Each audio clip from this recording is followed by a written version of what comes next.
บายดีมือนี่สิมาสอนสาธิตวิธีการต่อปลั๊กเสียบเนาะมาตรฐานสายกับสาย 1.5 เนาะเสียบต่อเลยเนาะเนี่ย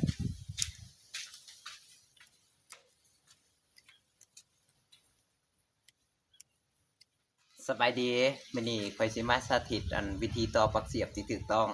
เราต้องได้เลือกขนาดสายที่มาตรฐานตามหลักสากลก็คือ 2.5 ของปลั๊กเสียบถ้าหากว่าเป็นดอกไฟก็คือ 1.5 นี่วิธีที่ถูกต้องเราจะเบิ่งบางปลั๊กเสียบก็จะเขียนอยู่ในระบบของมันก็จะบอกว่าเบื้องหนึ่งหลายเบื้องหนึ่งเนิร์ดเนาะมันมีตัว L กับตัว N นี่ก็คือเบื้องนี้ก็คือไฟเบื้องนี้บ่มีไฟเนาะเพราะว่าอยู่นี่มันมี L หลายเราก็ต้องเอาไฟมาเสียบใส่เบื้องหลายนี้เอาเนิร์ดมาเสียบใส่เบื้องN นี้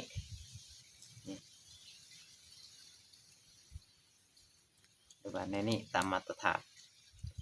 นี่ถือว่าระบบที่ถูกต้องตามมาตรฐานของสากลขอขอบใจ